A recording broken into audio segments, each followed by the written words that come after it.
আসসালামু আলাইকুম। গড়াই টিভির পক্ষ থেকে সবাইকে স্বাগতম। দর্শক, আমরা এখন দাঁড়িয়েছি জামালপুর রেল স্টেশনে। কিছুক্ষণ পরেই আপনারা দেখতে পারবেন কালুখালী থেকে ছেড়ে আসা যে ট্রেনটি, সেই ট্রেনটি জামালপুর রেল স্টেশনে এসে থামবে। দর্শক, বর্তমান বাস, অটো, মাইন্ডো, ভ্যান অতিরিক্ত ভাড়ার তুলনায় ট্রেনে ভ্রমণ করা ও যাওয়া আসা অনেকটা ভালো। কম টাকায় ভ্রমণ, খুব সুন্দর পরিবেশ। বর্তমান রেল লাইনে দুইটা ট্রেন চলছে, একটি ট্রেন নর্মাল আর একটি ট্রেন ভিআইপি। দর্শক, আপনারা এই ট্রেনে উঠলেই বুঝতে পারবেন কি গতিতে চলে এই ট্রেন। রেল স্টেশনে কিছুক্ষণ পরেই এই ট্রেনটি থামবে, যাত্রী নামবে।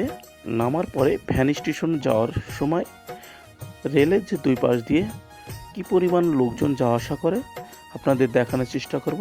আমাদের সাথে থাকুন, পেজটিকে ফলো দিয়ে রাখুন, শেয়ার ও লাইক করুন, অন্যজনকে দেখার সুযোগ করে দিন।